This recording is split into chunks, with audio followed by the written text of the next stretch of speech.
The next major Star Wars movie, it's not a mystery. And frankly, the entire future of theatrical Star Wars might be riding on this one and The Mandalorian and Grogu. We finally have details on this brand new film that's set 5 years after the rise of Skywalker, and it has the potential to be what I think we've been waiting for. So we're gonna unpack just a little bit today. Every confirmed detail that's on this new Shawn Levy and Ryan Gosling movie, Star Wars Starfighter. Then we'll get into a little bit of the fun stuff, the biggest theories about this new project, a top secret mission, and whether we'll have to deal with Rey showing up and dragging this movie down. So what we know, after what feels like a whole hell of a lot of years waiting and a lot of missteps, Lucasfilm finally pulled back the curtain at Star Wars Celebration a little bit ago with this massive and long overdue announcement. It's been so long since they've had a theatrical release. The next standalone movie is titled Star Wars Starfighter. It is being directed by Shawn Levy, the filmmaker who is behind Deadpool and Wolverine, and it's starring Ryan Gosling. The cool thing about this movie is that it's not a prequel, it's not a direct sequel, it's this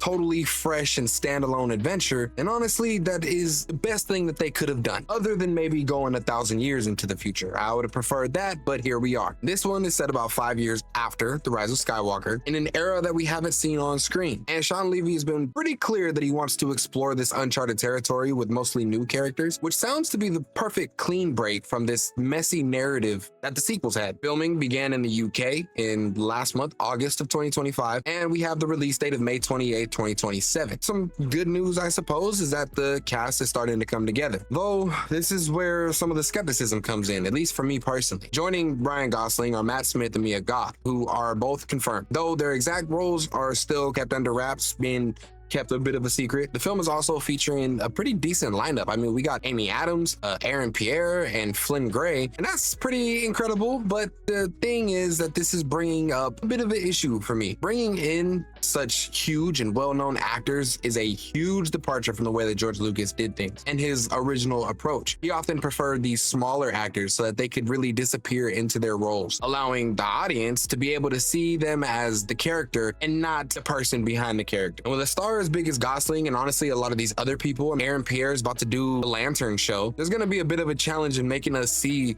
these Star Wars characters, these Star Wars heroes, and not just like Ryan Gosling in a flight suit. Now, I'm sure, as you all know, if that title for you, Starfighter, rings a bell, you're probably thinking of the popular video game from the early 2000s. It's really no secret that this movie has zero connection to them. The 2001 game and its sequel were all about the prequel era, focusing on Battle of Naboo. This movie is charting its own course in a completely different part of the timeline, and I'm ready for it. And that's pretty much what we know for sure as of right now. The title alone screams that we're going back to at least one of the core elements of Star Wars, these epic dogfights and these daring pilots. This movie definitely needs to deliver. What are you excited about, if at all, for this movie? Are you hoping to see any new types of starfighters? Or are you looking for like return to classic designs? Let me know your thoughts down in the comments below. But where could this all go? Let's talk a little bit about some theories. What could all this actually mean for us, but for the galaxy that desperately needs a good story? So first, the title, right? Starfighter. It's a huge clue that this movie is going to bring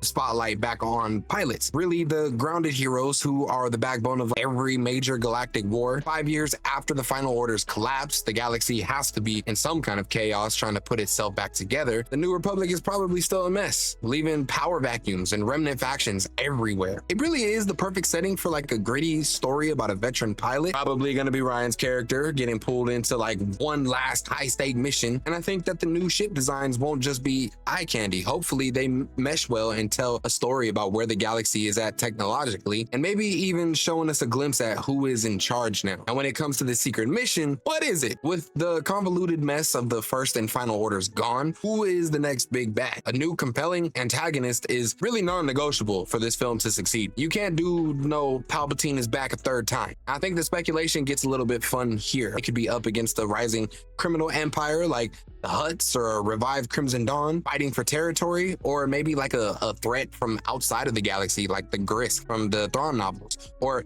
the Yuuzhan Vong from the NJO series. And that that would be pretty dope. If you use this movie to set up the Vaughn, depending on how it's executed later, but that could be kind of dope. I'd be down for that. A standalone story gives Shawn Levy the freedom to really introduce a really good opponent, a really good enemy for these new heroes without really being tied to the baggage of the Skywalker saga villains. If this film doesn't deal with Jedi or Sith even directly, the presence of the Force needs to absolutely be felt in this film. Rogue One, I think, might be the perfect template for this because it was a war movie about regular soldiers and pilots, but it masterfully wove in those mythological elements of the Force through the characters who believed it, really creating this sense of mysticism and hope. For Starfighter to truly feel like Star Wars, which has been a problem for a lot of their recent projects, it needs that same spiritual undercurrent, reminding us that there are bigger things at play in the galaxy than just dogfights and blasters. Finally, let's address the elephant in the room. Rey. This movie is set just 5 years after her victory on Exegol, so there is a debate about whether or not she's going to appear in the film. And it's true that Shawn Levy is emphasized on bringing in new characters.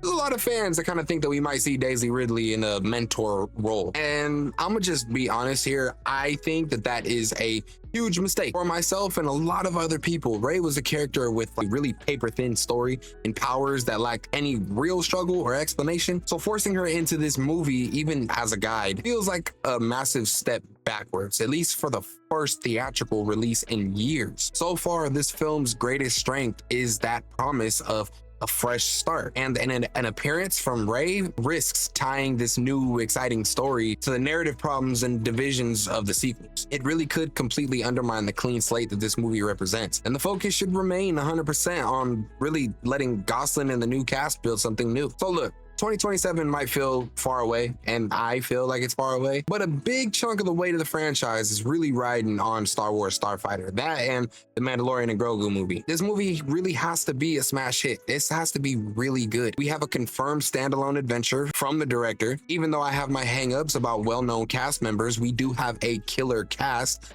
and a good lead. I like Ryan Gosling. We have an unexplored time period, really just waiting for new and better stories. Some of the theories are really pointing to a film that could get back to a classic Star Wars action and vibe, focusing on new ships, probably new planets, high stakes missions against a mysterious new enemy that we have no idea who the hell he is. Hope that Matt Smith plays a Sith. I think really the biggest concern is whether Lucasfilm will understand the need for that clean break or try to force in characters like Rey Palpatine. This film really has the potential to expand the universe and really save the theatrical future of Star Wars, or at least put it in somewhat of a better grace. As time goes on, we're going to be trying to stay up to date with any updates that they give us regarding this movie, and hopefully covering these updates. So make sure that you subscribe so you don't miss out on any future news, any future content that gets put out. If you did like this video, please hit that like button so that we could get it out to more people. I appreciate it very much, so thank you. But y'all make sure to stay geeked. I'm out. Y'all be smooth.